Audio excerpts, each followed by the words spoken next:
everyone. It's Mrs. Poulin. I'm back. Today is day 4. Here's another math lesson. This time, instead of just using area, we're going to be thinking about perimeter in this lesson as well. All right, so I'm going to explain it the best way I can. This is on page 805 in your math book. So as I said in the last video, please make sure you have your math book with you and you're looking at the problems as I'm going over them. Okay, so for this lesson, what they're going to want you to do is find the area of a shape and then draw a shape that has the same area but a different perimeter. Okay, so let's start with what I have on the board. I know that seems a little bit complicated, so just bear with me here. I have a rectangle where the length is 6 and the width is 2. So if I do my length times the width, I know that this is going to be 12 square feet. Okay? Now, if I look at this shape, it's not drawn perfectly. If I look at this shape, it has an area of 12 square feet as well. Okay? However, if both shapes have the same area, it does not mean it has the same perimeter. And remember, when we find the perimeter, we have to add up all 4 sides of the shape. So that's what I'm going to do now. I'm going to start with this rectangle over here. I could even put my numbers here, okay, so that I could add them up. So I have 6 plus 6 plus 2 plus 2. And I'm going to add up all those numbers to find out what the perimeter is. So I'm going to add these 2 numbers first. 6 plus 6 is 12. And over here I have 4. So 12 plus 4 is going to be 16. So the perimeter is going to be 16. Now, if I quickly look at this shape, I'm going to do the same thing. I can say, well, this is 4 because these 2 sides match, and I'm going to squeeze in my number 3 over here. So top and bottom match, and I'm going to add all 4 sides together to see what the perimeter is. Okay, so I have 3 plus 3 plus 4 plus 4. If I add these together, start with these 2, 3 plus 3 is 6, plus over here 4 plus 4 is going to be 8.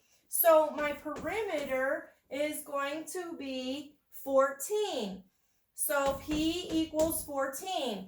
All right, so now I have an area of 12 square feet over here and an area of 12 square feet over here. My area is the same for these 2 shapes, but my perimeter is different. When I added the 4 sides together to get perimeter, I got 16 for this one. Now, when I added all 4 sides over here, I got 14. So, the area of your shape can be the same for 2 different shapes, but the perimeter is going to be different than the area. Okay? So, on page 806, I'm going to do the guided practice problem, okay? Guided practice on page 806. It's number 1 at the bottom. I have a rectangle with 8 yards for the length, and I have 3 yards for the width. Now, you have to think about multiplication and what factors equal 24 to do what they're asking you to do. So what are some other factors? I know that the area of this rectangle is 8 times 3 equals 24 square yards, okay?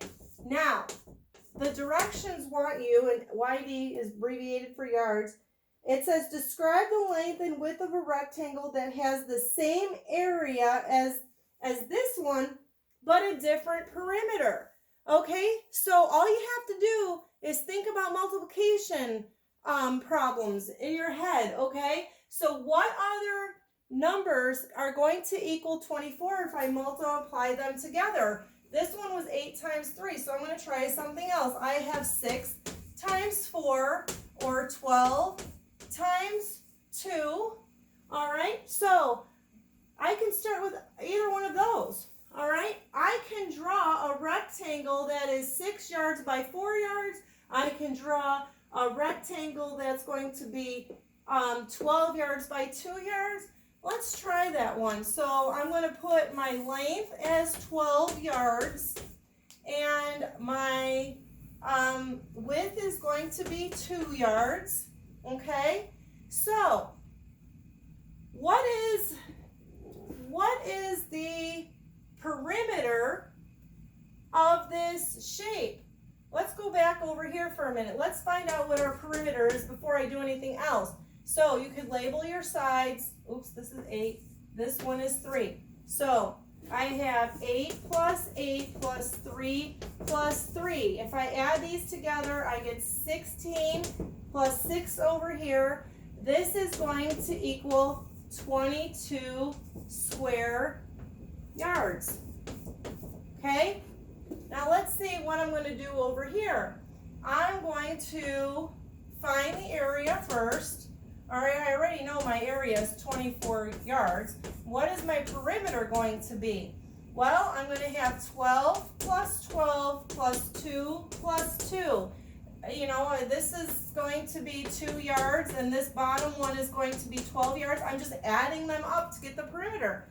So what is the perimeter? I'm going to add these two together. 12 plus 12 is 24, plus these two together are 4. My perimeter is going to be 28 yards.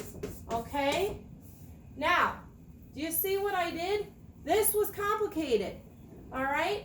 So I had to find a shape that had the same area as this rectangle. So the area of my next rectangle had to be 24. I'm going to think to myself, what multiplication problems, what numbers, what factors can I multiply together to get 24? So I wrote them over here. 6 times 4 equals 24. 12 times 2 equals 24. So I just picked this one. You could have done either one. I draw my shape, I label it, I find the area. Of course, the area's got to be the same as that one. 24 yards, 24 yards. And you can definitely see that this one had a different perimeter when I added all 4 sides. It had a perimeter of 20, oops, circling the wrong number over here. This one had a perimeter of 28 yards, and this one has a perimeter of 22 yards. Okay, so that's what they're asking you to do for all of these shapes. All right, so I'm going to, this one's a little bit tougher. I'm going to ask you to do the problems on page 807 and 808. Make sure you label everything. If it's area, I want to see that it's area. If it's perimeter, I need to see that it's perimeter with the both of them being labeled square yards or just yards, whatever the case may be. All right. So, any questions? Feel free to email me or send me a message. So, this is probably like my last math lesson. I hope you guys have a wonderful spring break, and I will see you next week. All right, see you later, guys. Bye.